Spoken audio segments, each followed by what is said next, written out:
Buenas, Joan, bienvenido al podcast. Muchas gracias por estar aquí, tío. ¿Qué tal estás? Muy bien, aquí despertando, que es muy... hemos madrugado, ¿no? Tío, hoy hemos madrugado un poquito para juntarnos, que a veces cuesta. Yo te agradezco, como siempre te agradezco el tiempo y tengo muchas ganas de aprender de ti y de que compartas. Y para la gente un poco, Joan, que no te conoce, siempre me gusta que la gente se presente.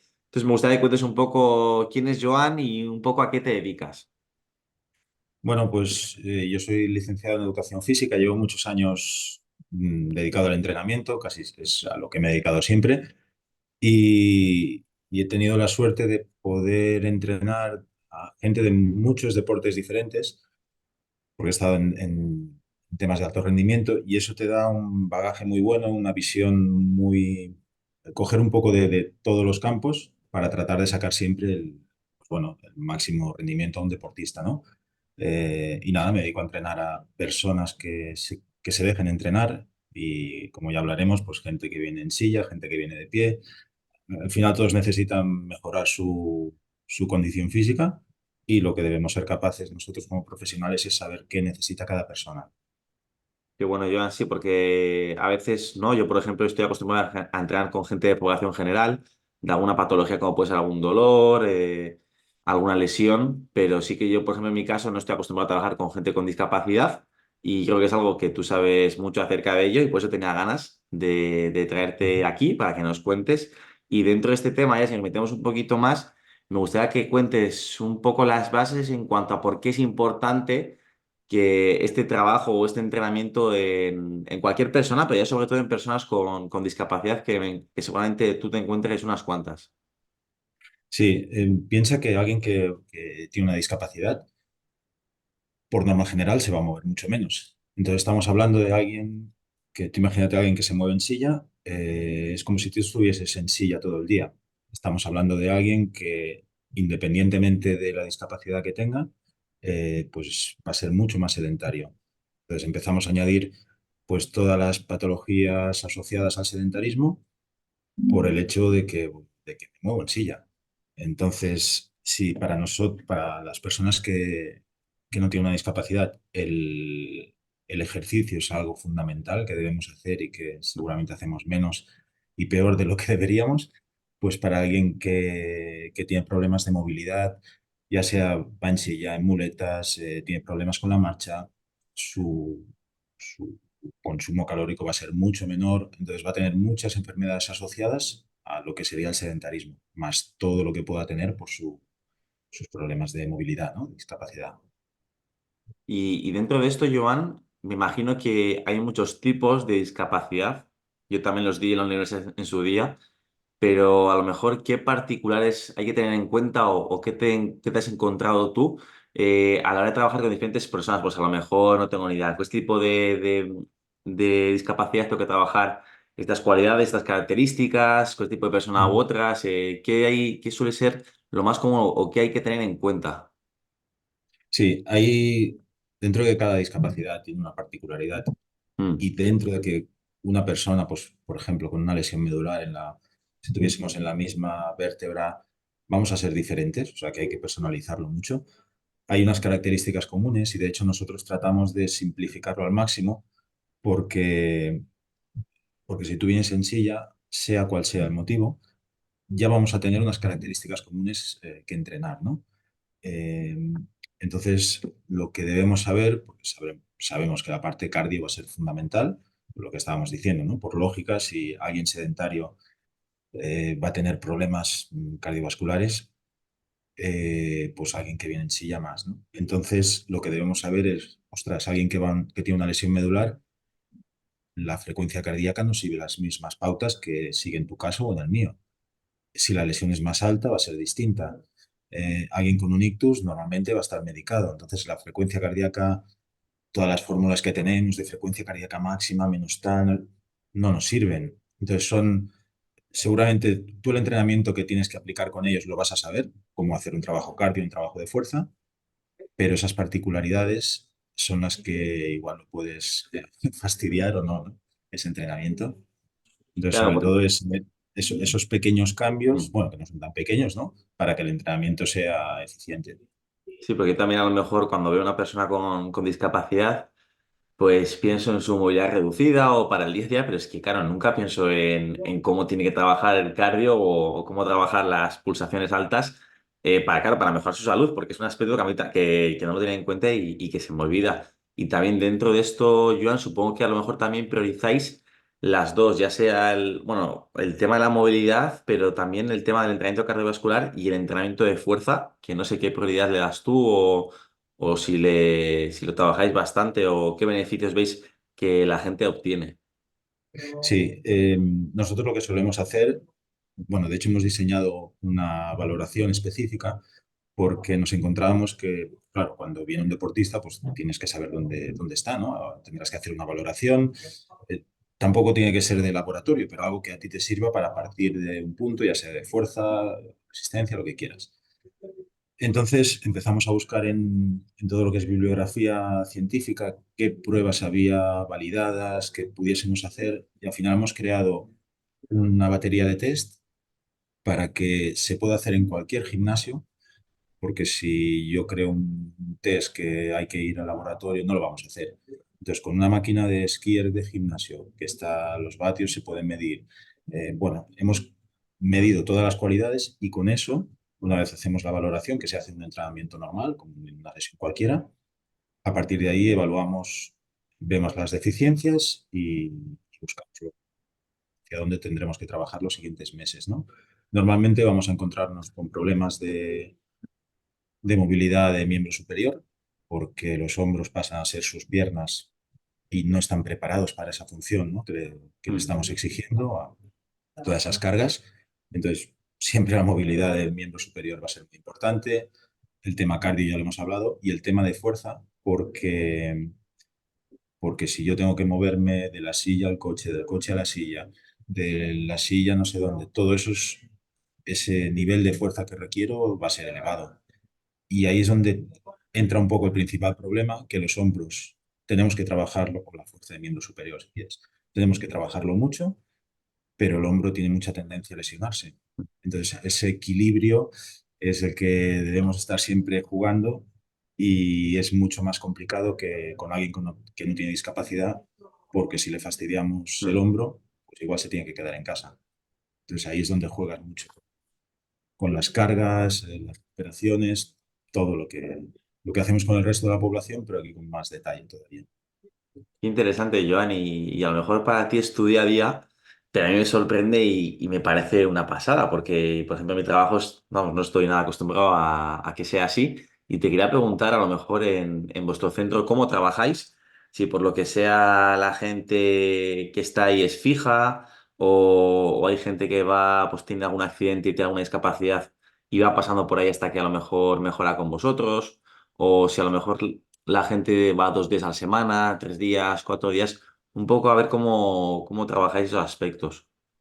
Sí, tenemos de todo. Nuestra fundación, antes hablábamos, es la Fundación Isidre Esteve, y como a Isidre, que es un piloto de rallies que actualmente sigue corriendo el Dakar, le fue muy bien ese periodo de volver al gimnasio una vez había pasado su periodo hospitalario. Pensamos que estaría bien hacer un periodo así de puente, ¿no? Entre un ámbito más hospitalario a un día a día normalizado. Entonces, nuestra idea es que las personas adquieran un nivel de condición física, aprendan sus ejercicios que van a tener que hacer ahora o cómo trabajar para que después sigan en el gimnasio de su pueblo, de su barrio, ¿no? Que es lo más inclusivo, que vuelvas a entrenar con tus colegas, ¿no? Entonces, la idea es que pasen un tiempo determinado. Lo que sucede que en Vigo, que nosotros tenemos dos centros, uno en Barcelona, otro en Vigo. En Vigo, como ya es un gimnasio que está abierto a todo el mundo, claro, hay gente que pasa ese periodo que pueden ser 3 meses, 6, 2, y sigue entrenando en nuestro centro porque le queda cerca de casa y entonces no es, ya vienen como irías tú al gimnasio, hay gente que irá 2 días, Mm. gente que viene 3, pero en principio nosotros les planteamos 3 días por semana y una vez ya han pasado ese periodo puente, pues siguen lo que quieran, ¿no? Hay gente que le pica el gusanillo de la competición, decide ir por ahí, otros que simplemente pues quieren estar en forma, como la mayoría de la gente, y viene a entrenar para estar en forma y es un poco como el resto de la población. Qué bueno, Joan. Y dentro de esto, para que la gente pueda conocer un poco más, un ejemplo de sesión, a lo mejor que trabajáis, no sé si hacéis sesiones de 1 hora, Pues cómo trabajáis esa hora, cómo dividís la sesión de entrenamiento y cómo gestionáis un poco el entrenamiento.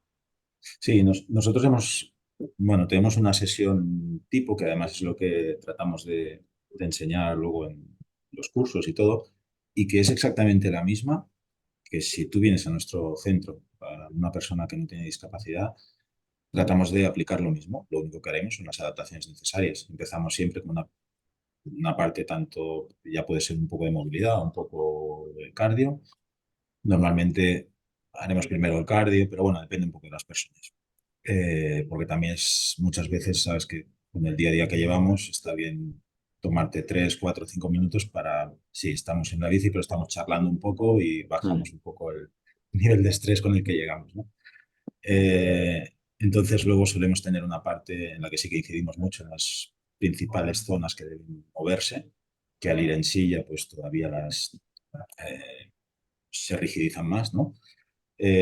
Solemos tener una parte más de estabilidad central, de core, si quieres llamarle, mm, y sí que hacemos una incidencia, si en toda la población trabajamos ejercicios compensatorios, correctivos, como le quieras llamar, ¿no? Para las zonas que se suelen lesionar. En ellos esta parte toma mucha importancia porque en nuestro día a día pues, los hombros van a sufrir muchísimo. Y después ya viene una parte principal con el objetivo que tengas, un objetivo más de fuerza, más mixto, más metabólico, más cardio. Es una sesión muy convencional. Como te digo, igual podríamos hacer exactamente la misma, lo único que el ejercicio de tracción para ti sería uno, para los compañeros como Alex, Miki, que los conoces de los campeonatos, pues sería otro ejercicio de tracción, pero en principio la sesión no diferiría mucho. qué guay, qué interesante, Joan. Y dentro de esto a lo mejor, no sé si ves tú o conoces o sueles ver una serie de errores comunes, Joan, a la hora de entrenar con ese tipo de población. No sé si hay algo específico que es importante tener en cuenta y que a lo mejor ves tú que hay gente que no lo lleva a cabo, no lo sé. Sí, ahora, bueno, y lo verás tú también en la población que no tiene discapacidad.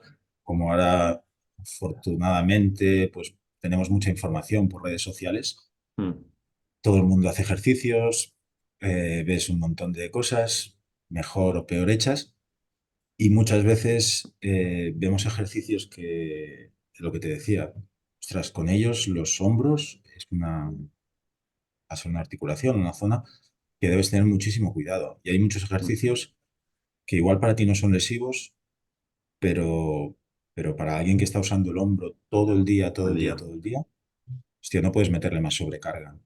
Entonces, todo lo que sea por encima de la cabeza, hay que ir con cuidado, a no ser que compitas en kettlebell, que ahí te fastidias. Si decides competir, eso ya es cosa tuya. Pero aún así, compitiendo, pues tienes mucho cuidado con lo que haces, ¿no? Pero sí, ves muchas barbaridades que el ejercicio está por encima de, o sea, el objetivo es llegar a hacer ese ejercicio. Ostras, yo no tengo por qué poner una barra por encima de la cabeza. Podré trabajar la fuerza de hombro de mil maneras, incluso con electroestimulación, si quieres, pero no puede ser que el ejercicio esté por encima del objetivo que tengas que trabajar. Sería un poco como, ¿por qué tengo que hacer una cargada, una arrancada?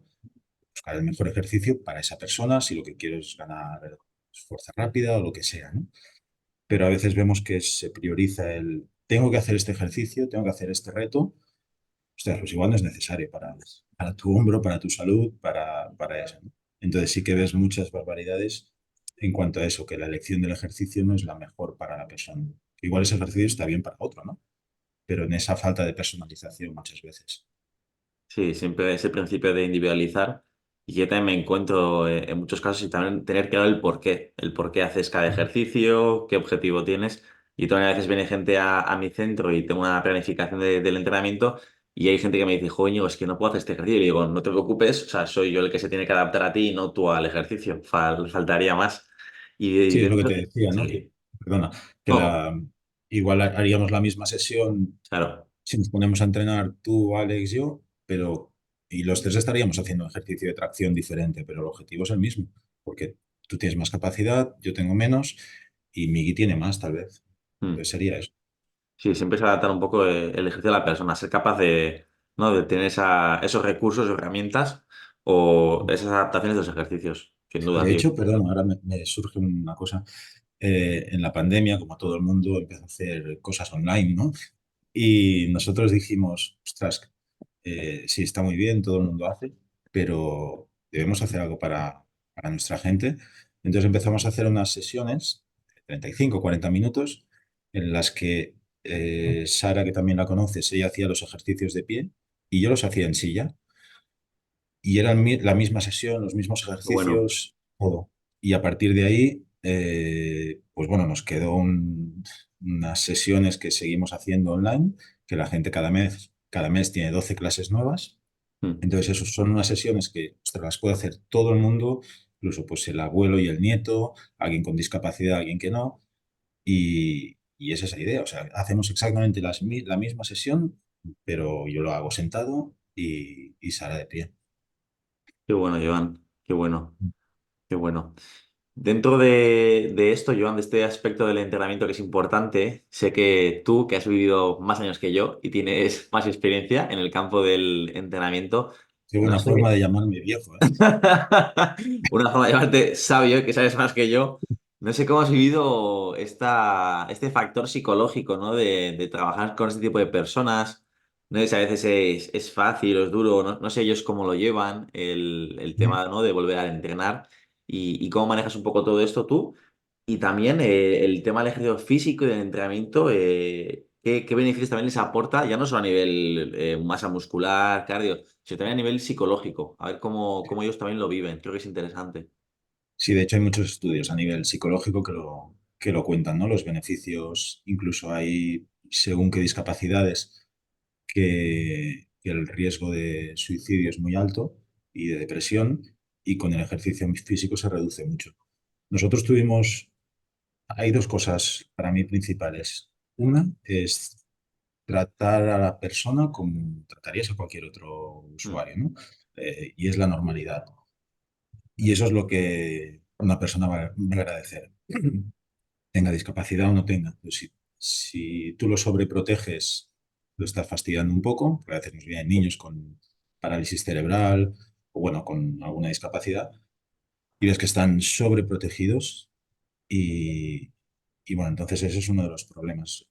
Tratamos de hecho, una vez una madre me dijo que antes estábamos compitiendo en triatlón indoor, bueno, diferentes cosas de estas, y había un chico que venía y la madre nos dijo, ostras, es que vosotros lo mejor es que lo tratáis normal. Que, hostia, me chocó mucho, ¿no? Pero es algo que dices, pues debería ser así, que todo el mundo lo trate pues, como a cualquier persona. Muchos chicos que vienen en prácticas de INEF o de mm, TAFAT dudan al principio de, ostras, ¿cómo lo trato? Digo, bueno, si necesita ayuda, como si tú vas estás en un press banca, pues, y la vas a pedir, ¿no? Pues él te la pedirá. Y si no, pues ya se apañará. O sea, es buscar la máxima normalidad. Y el objetivo este que te decía inicial de la fundación, de los centros puente, claro, pensamos, ostras, si yo con discapacidad voy a entrenar a un gimnasio con gente que no tiene, eso psicológicamente tiene que ser la hostia, ¿no? El sentirte formar parte. Pero claro, nos dimos cuenta aquí en Vigo que está todo mezclado, vimos que era al revés, que tú igual, como decías antes, ¿no? Hostia, viene gente o me molesta la rodilla, entras al gimnasio y el otro que le falta una pierna está saltando para ir del remo a la bici. O dices, hostia, entonces igual mi molestia en la rodilla no es tanto, ¿eh? Entonces vimos que psicológicamente, o sea, es bueno en los dos sentidos, ¿no? Pero ese punto no nos lo esperábamos, no, o no habíamos contado con él, ¿no? Que las personas sin discapacidad para ellos era mucho, mucho mejor. qué bueno, Joan. Sí, porque es Pero sobre que, todo es normalizar el día a día. ya, qué interesante. Y claro, yo me encuentro gente que ya el ejercicio físico es que le hace unos beneficios, pues, que se siente mucho mejor, que tiene mejor estado de ánimo, que está más empoderado. No me quiero imaginar este tipo de personas que a lo mejor en muchos casos piensan que igual no pueden hacer algo o que ya se acabó su vida deportiva y se encuentran contigo o con vosotros y ven que hay luz y que se puede mejorar mucho. Qué guay. Sí, tienes el ejemplo de a Alex, que lo conoces, que compite en kettlebell, tiene una tetraplegia. Claro, al principio venía a nuestro centro, tenía que venir con su madre o con algún amigo, porque él no podía bajar la silla del coche. Pues bueno, él fue poco a poco mejorando de fuerza. Él no tenía la capacidad, no podía levantar su brazo antes, Mm. no tenía fuerza para hacerlo. Y ahora viste que hizo 400, no sé cuántas repes con 6 kilos. Entonces, su caso, vale, lo de competir está bien, pero para él es el hecho de que tú puedes salir de tu casa, subir la silla al coche, eh, ir a los sitios que quieres, esa autonomía. Entonces, eso es lo que nosotros buscamos, que tu día a día mejore. En este caso, para Alex ha sido la autonomía de poder desplazarse, moverse, no depender de nadie. Entonces, eso para nosotros es lo más importante. Qué bueno, Joan. No sé si tienes también algún otro caso, alguna otra experiencia o alguna anécdota que te gustaría compartir.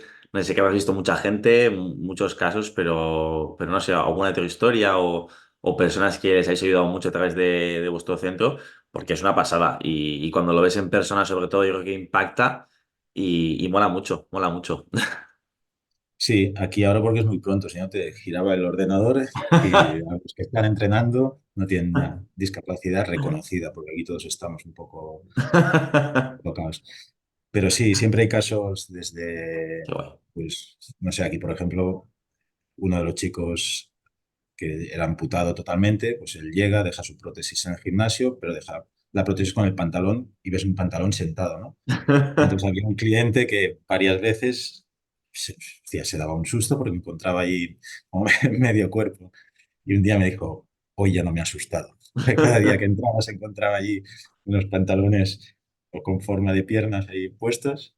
Pero bueno, cosas curiosas estas que sí que al principio la gente no te lo dice, pero ves que cuando llega alguien nuevo, para nosotros es el día a día normal. Puede haber 3 tíos en silla, 2 que no, y ves que ese que es nuevo, hostia, esa mirada de reojo, decir, hostia, ¿dónde me he metido? Esto es todo para cojos. Uf, y después ya es la normalidad, ¿no? Que es lo que tratamos. Qué guay, Joan. Has mencionado un poco el trabajo con Kettlebell y yo sé que tú eres fan. Bueno, a nivel deportivo no has hablado mucho acerca de ti, pero sé que tú eres una máquina y que tienes muy buenas marcas, sobre todo en Snatch. Y quiero también que cuentes un poco, no sé, esta afición, cómo te entró, el hecho de trabajar tanto con la Kettlebell, porque encima he visto que, bueno, que ya has comentado un poco, pero que encima la aplicas muchísimo en el centro y con personas con discapacidad, que al principio, cuando te lo imaginas, como que no encaja y sé que es una pasada.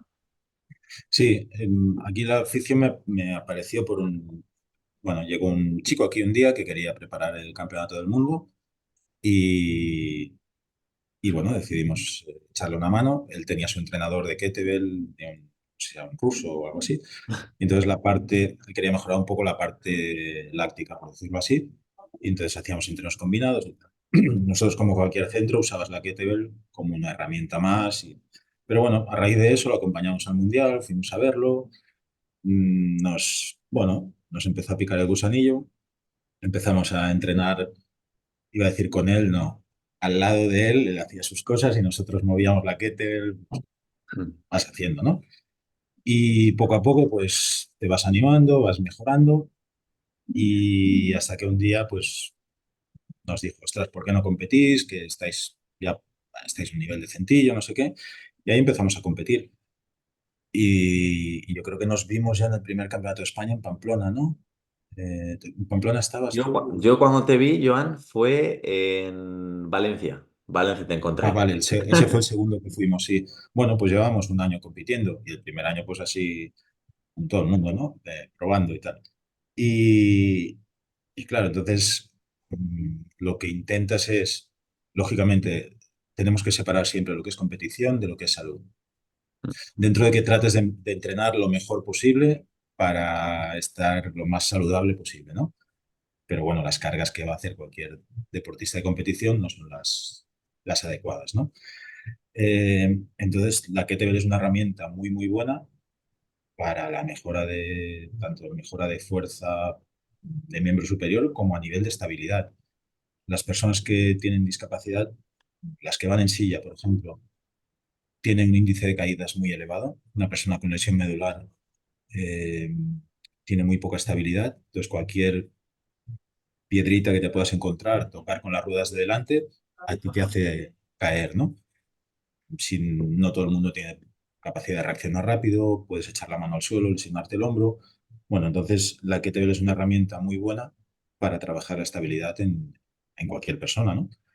Entonces las usamos para mucho, pero con el objetivo este de, pues, como usarías en cualquier gimnasio, ¿no? De mejorar estabilidad, un peso complementario que te puede dar mucho resultado. Y bueno, Joan, podríamos hacer otro podcast a nivel deportivo de tus marcas y del rendimiento que tienes, pero eso lo dejamos para otro día. Y encima también, Joan, yo hago por lo que te conocí y te seguí en redes sociales, que luego tuve la suerte de conocerte en persona, es también el trabajo de respiración, que creo también que es un tema que te gusta mucho, la tolerancia al CO2. Me imagino que lo aplicáis un poco allí también, en vuestro centro, que no sé cómo lo haréis, que me encantaría saberlo y que lo cuentes. Y también esa importancia que le dais al trabajo de respiración nasal. Un poco, ¿qué hablas acerca de ello? Sí, sí, nosotros, bueno, el tema de respiración, y más si vienes del rendimiento deportivo, es algo que no se trabaja habitualmente. Mm. Hostia, pues, coge aire como puedas, ¿no? Normalmente es lo que hemos hecho siempre, ¿no? Pero bueno, a raíz de que un compañero mío, él es francés, ya muchos años formándose en todas estas cosas, y él creó la Breathing Academy, se llama, que es una escuela francesa, y bueno, estuvimos formándonos con ellos y empezamos a aplicar cosas. Como un poco con lo que decíamos antes, si tú solo ves en redes sociales y me pongo un tape en la boca, de poco te va a servir. O sea, como cualquier entrenamiento, todo esto tienes que planificarlo. Nosotros hacemos lo del tape en la boca, lo hacemos en algunos entrenamientos, eh, pero claro, o tocas toda la parte mecánica, que diafragma funcione bien, que tengas una buena capacidad inspiratoria. O sea, realmente tienes que tocar muchas cosas para que algo tenga sentido. No es ver la foto de Djokovic haciendo un Wim Hof y venga, pues ahora tengo que hacer unas inspiraciones grandes. Bueno, como todo, tienes que profundizar. A mí me gusta probarlo todo lo que hago conmigo. Mm. Entonces, pues eso, desde entrenar con tape, trabajos en apnea, pues mides con pulsioxímetro cómo eres capaz de jugar con oxígeno, CO2. Bueno, tratar de cuantificarlo todo para que el entrenamiento tenga un sentido, ¿no? Entonces sí que estamos haciendo en nuestros entrenamientos trabajo de kettlebell puro y duro, con y sin tape, en apnea inspiratoria, en apnea sin aire, lo mismo en bici. Bueno, tratamos de combinar ahí muchas cosas, pues eso, la parte mecánica, trabajarla, para que si yo realmente no tengo una capacidad, que puedo coger aire, estoy limitado, estoy, voy mal, ¿no? Y después eso tiene mucha aplicación con las personas con discapacidad, porque tienen muchos problemas respiratorios. En caso de lesión medular, cuanto más alta es la lesión, más problemas respiratorios tiene. Entonces ahí nos ayuda mucho. A Alex, por ejemplo, le ha ayudado mucho trabajos de estos y, y lo tratamos de complementarlo al máximo para todo el resto de la gente, no para los que compiten, que al final es lo de menos, sino para los que quieren mejorar la salud, que ahí sí que tenemos mucha Claro. aplicación. Sí, porque es algo que también, ¿no? Yo, por ejemplo, uso en muchos casos la respiración o las apneas y es algo que prácticamente no necesitas ni material y que en muchos casos hay gente que con trabajar las apneas pues, en estático o caminando ya va a tener beneficios y me imagino que con este tipo de población pues viene genial, que es otro trabajo cardiovascular sin mucho riesgo y con mucho beneficio. Sí, lo que estamos viendo también es lo que decíamos, como hay muy poca investigación en tema de discapacidad, porque el principal problema es que tú no puedes coger una población estandarizada, así como cuando haces un estudio de fuerza, pues siempre se han cogido 20 estudiantes de educación Mm. física y no sé qué. Aquí encontrar 20 lesionados medulares de la D6, hostia, no hay. Entonces, encuentras muy poca cosa o estudios de caso. Y aquí todo lo que hacemos en entrenamiento no deja de ser un pequeño estudio de caso, porque como no Mm. hay nada, entonces con Alex, que claro, él tiene una lesión en sexta cervical, C6, C7 es creo. Sí, nos encontramos con de todo.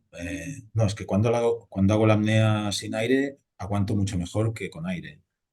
Hostia, entonces empiezas a ver, entonces ves que sí, que la presión en las carótidas es diferente en lesionados medulares altos. Bueno, cosas de estas que no te imaginas, pero como sin aire no aguantas más. Hostia, entonces, bueno, te obliga a aprender a ti, porque cada cosa de estas es un bagaje nuevo y un aprendizaje para nosotros. O sea que todo eso viene bien. Sí, bueno, sí, yo creo que los entrenadores, ¿no? Partimos también muchas veces de la evidencia empírica joder, al final, todos los años que llevas tú trabajando, yo creo que te aportará muchísimo. Yo llevo menos, yo llevo unos 5 o 6 años entrenando y al final ves mucha gente y ves muchas cosas que a veces no todo está en estudios científicos, pero que te aporta y me imagino que en tu caso pasa lo mismo. Y por eso, Joan, nos vi hace poquito también que sacaste un máster de todos estos conceptos que hemos hablado para entrenadores. Y me gustaría que expliques un poco para la gente a lo mejor, o entrenadores o otros profesionales de la salud que quieren saber más acerca de ello, cómo se pueden formar o qué beneficios pueden tener o cómo pueden aprender, pues esto que has aprendido tú a lo largo de los años. Claro, es que otro de los proyectos que nos surge es precisamente ese. Nos damos cuenta que si nosotros, una vez estas personas vienen a nuestro gimnasio y después los enviamos a los gimnasios de su pueblo, tal, claro, la persona que trabaja allí, el técnico o monitor o lo que sea, que está en la sala, si es cuando ves entrar a alguien en muletas, en silla de Mm. ruedas, te asustas. Es, hostia, ¿por qué no va bien al turno del compañero, ¿no? Eh, entonces, lo que hicimos fue crear una formación eh, que lo que decíamos, tú ya tienes unos conocimientos, pero yo te voy a explicar qué adaptaciones tienes que hacer para que realmente el trabajo de fuerza sea el óptimo, el trabajo cardio sea el óptimo y no fastidiemos más a estas personas. ¿Qué particularidades tienen? Y muchas veces es cambiar un poco ciertos conceptos que tenemos para que tú aprendas bien cómo entrenar a estas personas. Entonces ahora le hemos dado un formato que son 2 fines de semana y medio, son 25 horas, 2 sábados y medio. Entonces, es de tal manera que las 25 horas puedes hacerlo completo, pero igual a ti son 5 módulos de 5 horas. Entonces, igual a ti solo te interesa el de fuerza. Vale, pues haces el módulo de fuerza, 5 horas y ya está. Son módulos independientes, ¿no? Habrá uno que le dará sentido a todo, que es cómo organizar la sesión, todo eso. Pero ahora mismo lo estamos haciendo, empezaremos en Barcelona y en Vigo. Si tenemos más demanda, pues igual vamos a Bilbao o algún sitio de estos donde haya demanda. Pero sí, es tratar de ampliar esos conocimientos que ya tienen las personas y no se necesita ninguna titulación. Hemos tenido tanto fisios como monitores de gimnasio, INEF, bueno, rehabilitadores, enfermeras, un poco para todo el mundo. Y esto tenemos una página que es fitinclusive.com.online y ahí está toda la información. Qué guay, Joan. Yo creo que es interesante. Yo creo que hay muchas personas que necesitarán conocimientos y que les vendrá genial. Y dejaré todos los links en la descripción por si a alguien le interesa y le viene bien. Y no sé si a lo Eh, mejor me dejo algo en el Además, tintero. perdona, solo Sí, un Joan. detalle. Es interesante porque nosotros Sí. encontrábamos que al estudiar la carrera eh, falta esa formación, porque lo único que ves a nivel de deporte adaptado es eso, deporte adaptado. Y a mí que me expliquen las normas del baloncesto en silla o del curling en silla, me sirve de poco, porque es muy raro. Es como si te explican las normas del fútbol profesional. Poca gente se va a dedicar a ser preparador físico de primera división. Pues dedicarse al curling en silla, muy poca gente. Entonces, yo lo que necesito es que me expliquen cómo entrenar a una persona que va a ir al gimnasio. Y eso es lo que hemos hecho. Sí, yo creo que es, vamos, súper práctico. Yo en la universidad, aparte de aprender unas cosas que pueden ser más o menos, que yo diría pocas, yo también el tema de la gente con discapacidad la vimos sobre todo, como dices tú, en el deporte, en cómo adaptar en el fútbol, en baloncesto, en juegos, en el colegio. Pero para otra gente que a lo mejor nos dedicamos en el ámbito de la preparación física, del entrenamiento de fuerza, de salud general, no lo vimos. Y es un conocimiento que somos profesionales de la actividad física del movimiento y no lo tenemos. Y sinceramente, si yo tuviese una discapacidad o algún familiar, me gustaría llevar a una persona a un centro que tenga formación. Y hoy en día yo lo siento por mi gremio, pero los licenciados en actividad física y deporte no la tenemos. Y las formaciones que tienes tú, o sea, que tú creas y que compartes, son súper necesarias. Mm. Gracias. Sí, sí, vamos, lo opino sin duda, Joan. No sé si me he dejado algo en el tintero, Joan. Yo creo que hemos tratado muchas cosas. Yo creo que son interesantes y que pueden ayudar a mucha gente. Yo encantado de charlar contigo, de que compartas un poco tu tiempo y tu sabiduría. Así que eso, dejaré también todas las redes sociales, pues si la gente quiere saber más de ti, Joan. Y no sé si a lo mejor quieres comentar un poco algo o nos hemos dejado algo sin mencionar. Pues no, yo creo que lo hemos tocado todo, que has planteado muy bien. Y, pero sí, a modo de resumen, yo creo que es importante que todos los que trabajamos en este sector nos quitemos un poco el miedo de entrenar a cualquier persona. Eh, Como te digo, venga en silla, venga de pie, venga en muletas. Lo único que tenemos que hacer es formarnos más para hacer el mejor entrenamiento, igual que seguramente, pues estoy convencido que tú sigues formándote y vas a seguir formándote para ser mejor profesional, para tratar a una persona que tiene un problema de menisco, pues aquí es lo mismo.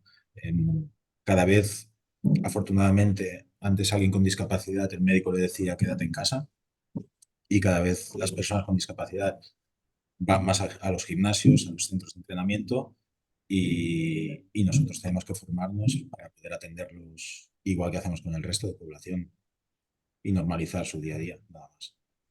Qué bueno, Joan, pues Sergi Casco por compartir. Dejaré todo para que la gente también conozca tus futuros proyectos. Es que Casco, ya sabes que por el norte tienes casa y aquí seguro que encantado de coger tu formación y aprender mucho de ti, seguro. Pues muchísimas gracias por tu tiempo y por acordarte de los del noroeste. Estaré muy bien. Vale, Joan, Sergi Casco, te mando un abrazo fuerte. Saludos, gracias. Chao.